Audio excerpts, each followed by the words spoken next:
guys, welcome to Double O Heaven. Now if you're just starting out into building your very first Double O gauge model railway and you're trying to do it on a budget, then hang around because I'll show you how you can make yourself some nice little fences like this with everyday items that you can find around the house. Let's get to it. Right guys, now as you can see this one was my first attempt and it's not too bad. I went a bit wrong with the wires. I didn't get them as good as what I wanted. But for first attempt, I was reasonably quite happy. But within doing this, I did learn better ways in which I could do it. So stick around and I'll show you ways to do it. All you need, guys, for this is some cardboard, 00 scale figure, just to check your scale, some wire clippers, matches, super glue, and some wire. Okay, and a ruler. Metal ruler's good. Now, the mistake I made with this one was that I didn't pin the matches down whilst trying to glue the wires to the battens. So, silly mistake to make because obviously the matches are going to move about. So, what I suggest you do is what I've done here. I've got the man here. I tested the scale out for them because you don't want the fence obviously too high. So that's roughly the scale that we've gone for there.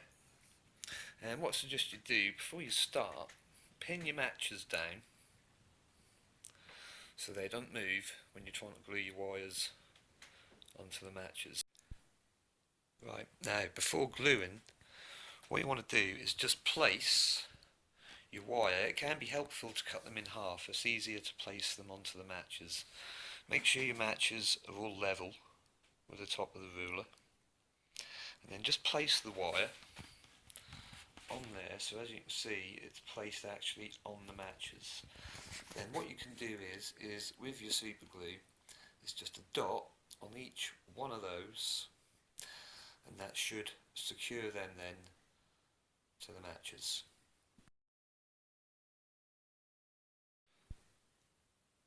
Then you can use the same technique to go across to the other side and then let that dry before doing the other side. Now guys, this bit is time consuming and I recommend you take your time, and if you couldn't get your wires too straight, you find they're popping up, just use a little screwdriver and you can literally just very gently just place it down in places just to help it to stick.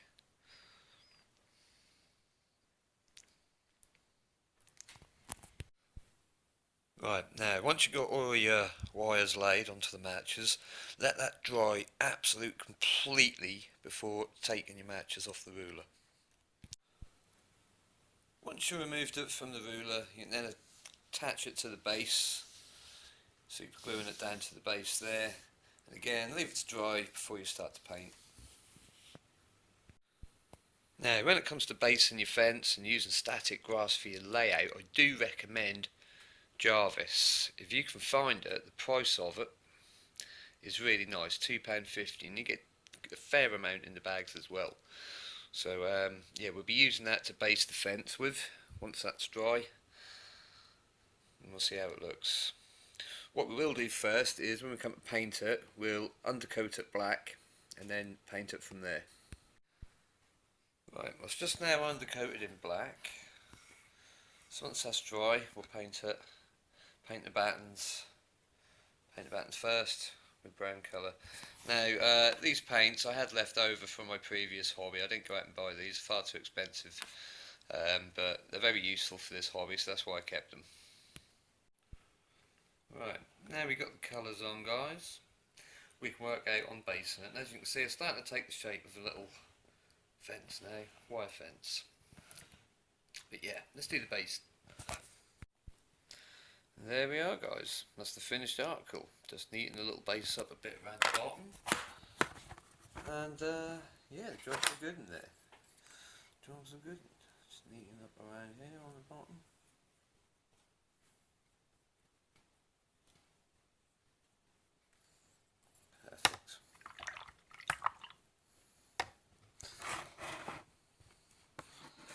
yeah, very simple little fence, guys. Made out of all materials that you can find around the house. Anyway guys, hope you all enjoyed the video. Give us a thumbs up and bang the subscribe button, because there'll be more videos coming out soon on how you can build your very own double O gauge model railway on a budget. See you all soon.